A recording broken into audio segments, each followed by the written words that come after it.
परभणीत न्यायालयीन कोठडीत मृत्यू झालेल्या तरुणाचा घातपात झाल्याचा आंबेडकरी चळवळीचे ज्येष्ठ कार्यकर्ते अंबादास चितेकर यांनी चंदनजीरा येथे व्यक्त केली शंका। दिनांक 10 डिसेंबर रोजी परभणी येथे डॉक्टर बाबासाहेब आंबेडकर पुतळ्याच्या समोरील संविधान प्रतिकृतीची नासधूस करण्यात आल्याने दुसऱ्या दिवशी परभणी येथे आंबेडकरी चळवळीतील कार्यकर्त्यांनी परभणी बंदची हाक देत निषेध आंदोलन केले होते। या आंदोलनादरम्यान पोलिसांनी मोठ्या प्रमाणात कोम्बिंग ऑपरेशन करून आंबेडकरी चळवळीतील कार्यकर्त्यांना अमानुषपणे लाठीचार्ज करत 40 ते 50 जणांवर गुन्हे नोंद केले होते। त्यामध्ये आज सोमनाथ सूर्यवंशी या तरुणाचा न्यायालयीन कोठडीत मृत्यू झाला असल्याने पुन्हा एकदा वातावरण तापले आहे। या पार्श्वभूमीवर आज दिनांक 15 रविवार रोजी जालन्यातील आंबेडकरी चळवळीतील ज्येष्ठ कार्यकर्ते अंबादास चितेकर यांनी आपली तीव्र प्रतिक्रिया व्यक्त केली असून न्यायालयीन कोठडीत मृत्यू झालेल्या तरुणाचा घातपात झाल्याची शंका असल्याचे मत व्यक्त केले आहे। बघूया या प्रकरणावर अंबादास चितेकर यांची काय आहे प्रतिक्रिया। 10 डिसेंबरला परभणी शहरामध्ये जे संविधानाच्या पुस्तकाची जी विटंबना झाली, जे त्या पुस्तकाची तोडफोड करण्यात आली, समाजकंटक होऊन ते सर्व काही प्रकार घडवण्यात आला, त्या प्रकाराचं त्याच्यामध्ये आरोपीला पकडून तिथल्या स्थानिकांनी तोफही दिला। त्याच्यानंतर शांततेने दुसऱ्या दिवशी बंद पाळण्यात आला।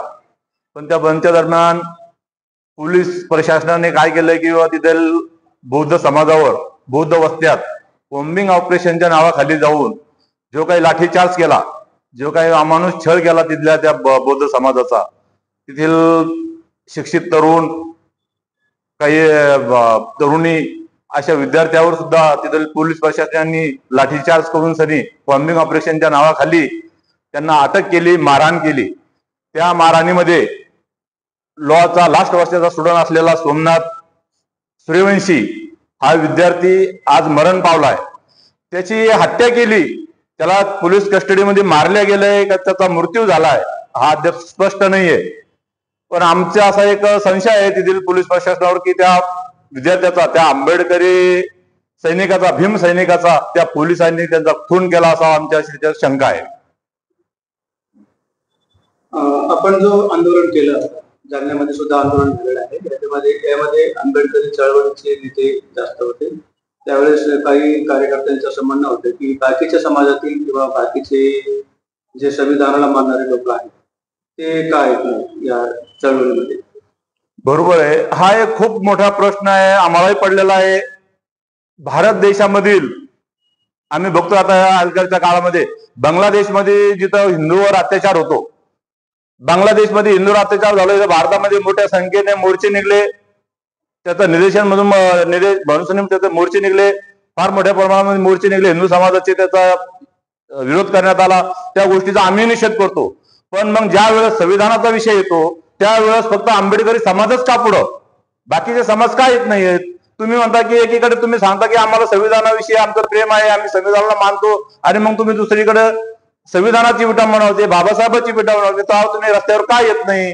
तुम्ही विचारणा का करीत नाहीये? माझा तर प्रश्न आहे। आमच्या जे आता जे आमदार, खासदार आहेत, मंत्री आहेत, हे संविधानाला धरून शपथ घेतात आणि नंतर तुम्ही त्या विटंबना होती, ज्या संविधानाची विटंबना होती, आजपर्यंत एकही आमदार, खासदार तिथं बोललेलं नाहीये। आमचे 2-3 नेते, आठवले साहेब असतील, प्रकाश आंबेडकर असतील, सुजात आंबेडकर असतील, फक्त हे लोक तिथं जाऊन येतात, बाकीचे आमदार काय एक शब्द का बोलत नाहीये? म्हणजे तुमचं हे संविधानावरील वेगळं प्रेम आम्ही म्हणावं का?